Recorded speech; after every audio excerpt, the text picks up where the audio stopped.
Welcome to this edition of Health Check, where my colleague Dr. Nosipho Mhlanga and I give you a weekly reminder to check in on your health. So join us in conversation on all our social media platforms at Health Check SA, where we engage on health matters. As we know, strokes are extremely serious medical emergencies. In South Africa, strokes and heart diseases account for 1 in 6 deaths. Now, strokes are caused when something blocks the blood supply to part of the brain, or when the blood vessel in the brain bursts. In either scenario, part of the brain is damaged or dies. While strokes can be deadly, they often have long-lasting health impacts like disability. So my trusted colleague, Dr. Nosipho, has gone for a home visit to a stroke survivor to get a better sense of life after a stroke. Thank you, Dr. Silo. I'm about to meet your namesake, Dr. Silo Rasitaba, a vibrant and active stroke survivor. Let's go check in with him and hear his story. Life was very hectic. I was living like a flamboyant life, cigar, wine, dinners, etc. Then suddenly I fell on the floor. I couldn't go back to the bed because my whole left was numb. I tried to go back to bed and everything, I could not reach the top of the bed. I never thought I would get a stroke. My name is Silo Rasitaba. I'm a retired business person now. I call myself a stroke survivor because I had a stroke on the 20th of April, 2020. Thank you so much for having us in your home, Date. Can you tell us a bit more about yourself? What was life like for you before you had the stroke? At the time of the stroke, I was also chairman of the Financial Services Working Group of the BRICS Business Council. I was the executive director of Mediterranean Shipping, the freight and logistics company with headquartered in Switzerland and in South Africa, in Durban. I'm also an entrepreneur. I was also running my own company. Very hectic life of dinners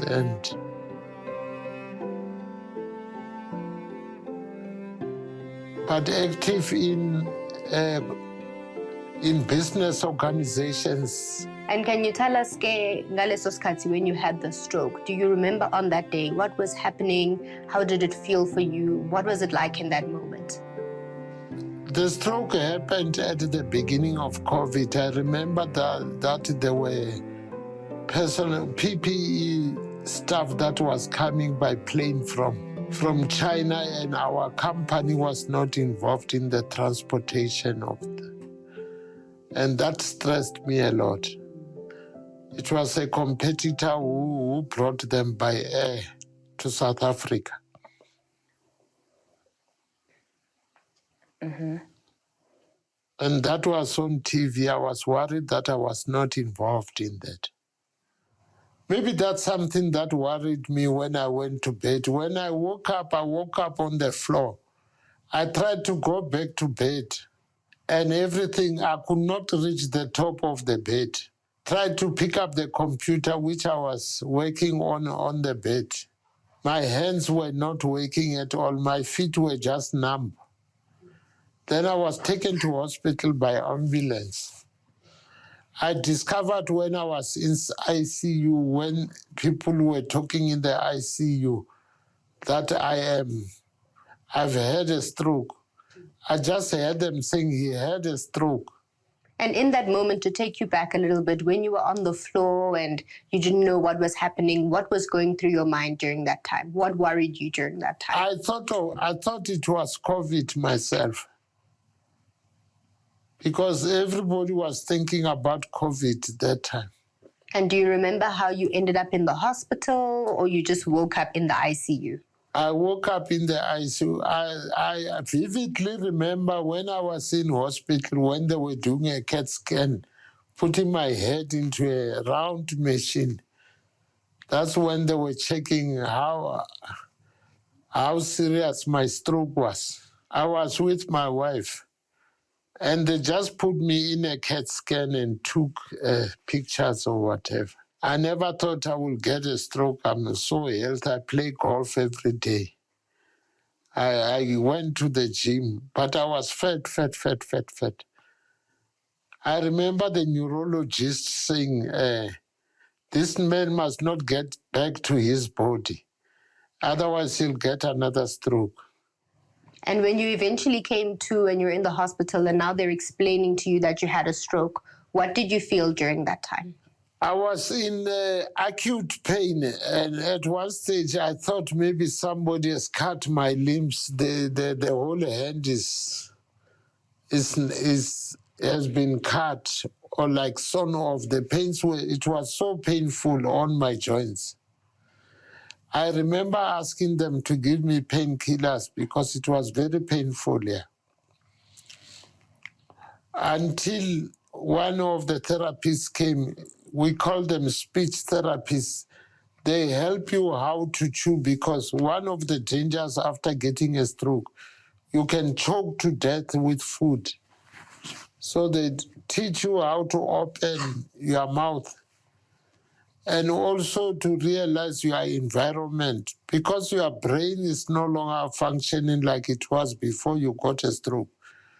To see things on the left, on the right. Then she will try and practice with me. Where am I standing? I will say on the left when she's on the right.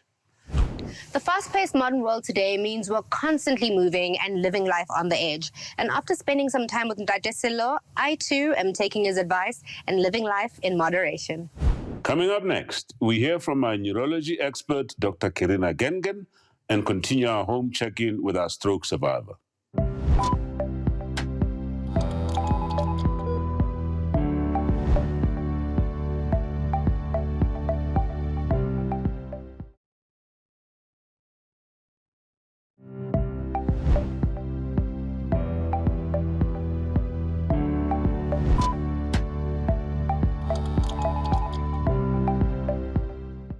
In South Africa, an average of 10 adults suffer from a stroke every hour. 225 people die from either heart disease or a stroke every day. Around 25,000 people die annually from strokes. Now, these medical emergencies are also one of the top 10 leading causes of disability. These chilling statistics are, of course, concerning. What's even more concerning, though, is that according to the Heart and Stroke Foundation, 80% of heart diseases and strokes can be prevented. To help us understand strokes a bit better and give us some insights into this medical emergency, I'm joined by neurologist Dr. Kerina Gengen. With over a decade of experience, Dr. Gengen holds a special interest in strokes and its management. She's also a director at Zanzen Respite Care, a non-profit organization dedicated to accessible palliative care. Welcome to our show, Dr. Gengen. Thank you, Dr. Sello. All right. Thanks so for we're having talking me. strokes. Let's perhaps just start with the basics. Okay. What is a stroke? Okay, so like you said, it's a medical emergency. It's life-threatening, and it's due to a sudden disruption in blood supply to the brain. Right. So people often talk about brain attack, and they liken it to a heart attack. Is it the same thing? Does it happen the same way? Yes, so, well, there's like you get a block in an artery in the heart. Here you get a block in the artery in the brain. So right. They are similar. So there's some similarity there. All right. So are there different types, perhaps, of strokes? The most common is called ischemic stroke, and that's in about 85% of cases. Yeah. And so ischemic stroke, if you could just explain it in those terms of either an artery being blocked or an artery bursting, which one would this one be? So this is the artery being blocked or occluded by a clot. Okay, all right. And then that decreases the blood supply to the brain. Right. And the other stroke is a hemorrhagic stroke. So in this case, the blood vessel either leaks or bursts, and then you get blood leaking into the brain tissue. Right. So one often hears talk about something called a TIA. Okay. What is that? TIA is a transient ischemic attack. Okay. So in this case, blood supply to the to the brain tissue slows or stops for a short while, but there's no actual damage. The blood supply restarts and the patient regains normal function. But it is a warning. It's a precursor to a stroke. Right. We'll come back because I'd like us to get a little more insight in terms of what causes all of these. But Yes. But firstly, how big a problem is it in South Africa? Oh, it's a massive problem, a huge problem. So in South Africa, every hour about 10 adults have a stroke. And it's the leading cause of disability in South Africa. Also, after HIV/AIDS, it's the second leading cause of death in South Africa. So a massive problem for us. That's quite worrying. Who gets affected by a stroke? Is it mainly older people, younger people, males, females? Who gets affected by this? So yes, after the age of 55, you're at greater risk of stroke. Definitely males, are at greater risk. And then there's other lifestyle risk factors, being overweight or obese, smoking, heavy alcohol use. And then there's also other medical risk factors. So patients who have hypertension or diabetes, obstructive sleep apnea, all of those are risk factors for stroke. Yes. So what about genetic factors? I mean, if my father has had a stroke, am I likely to have a stroke as well? Yes, there is a relationship with family history. Right. So unfortunately, you will be at higher risk of a stroke. Yes. Okay. So largely lifestyle issues, account for a large percentage of these risk factors. Yes, definitely. So then let's talk about what actually happens, when someone has a stroke. What physically, what happens? Okay, so let's talk about ischemic strokes, all right? So ischemic strokes usually result as a result of thromboembolism. So thrombus is a clot, and embolus is when the clot moves from either a different artery to an artery in the brain, or a clot moves from the heart to an artery in the brain. And then the artery gets blocked and the blood supply is disrupted to the brain cells.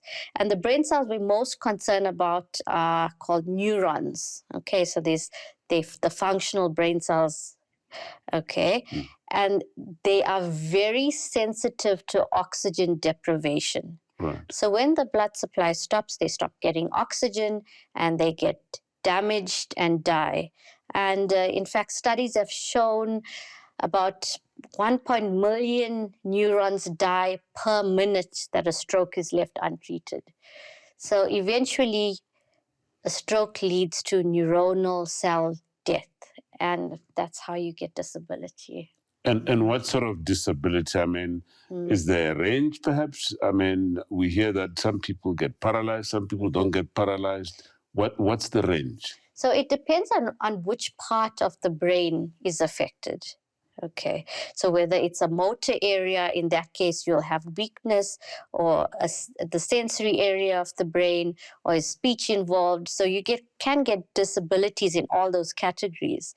But if you treat the stroke early, you may have no disability. You may walk out there and, go start playing golf or jogging again. Wow, interesting. So there's quite a range. I mean, and in some instances, people die immediately. Yes, if it's a massive stroke, or especially with a huge hemorrhagic stroke, often catastrophic. Yes. Yeah. And is it so? Let's talk about disability now that you've described.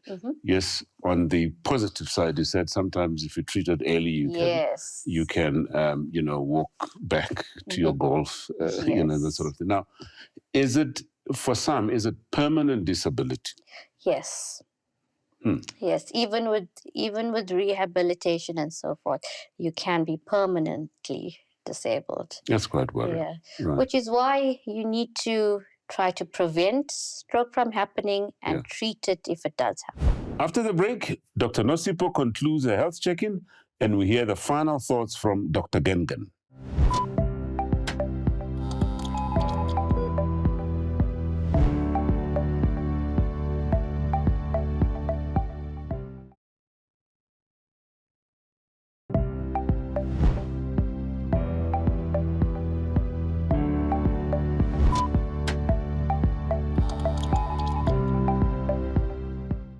I wake up in the morning on Monday, Wednesdays, and Fridays. I go for physiotherapy, hectic exercising. Because what we have heard is that the mind wants to do something and repeat it, and then, like, I can't raise my hand now. If I do it every day, the hand will go up on its own, because it's instructed by the mind to do. This is what the professionals are saying. The stroke has affected the mind, in that the mind is unable to give instructions to your body parts to react, to say that this hand, you were using it for eating, it's no longer eating, something like that. So it's all repeat exercises. What is lucky for me is that I was not paralyzed on the right-hand side. Like our guy, George Scholar, his stroke was on the right. He had to learn how to write from the start. So what are the things that Silo ozenzayo to keep you positive besides being involved in the foundation? I continue to sit on company boards. One of them is listed on the Johannesburg Stock Exchange. So I participate in board meetings, board committee meetings. I also still do deals with my former partners. I was not bad, but I could not walk. They had to start teaching me how to walk. But I told myself, because my whole life is that nothing can beat me, I will fight this, I will get well. It's a pity you didn't find me on a wheelchair. Until last week, I was always on a wheelchair. Now I walk a little bit like I walk to this chair. And I also play golf. But I'm back to golf now, because we have got a golf course next door here. And Tatesilo, if I was a stroke survivor now, somebody who had just had a stroke, what would you say to me at the beginning of my journey? Have a positive mind. Listen to the professionals. Do what some of the things they show you to do may look stupid from your mind. You say, but this is easy, I can do. Particularly with cognitive therapy.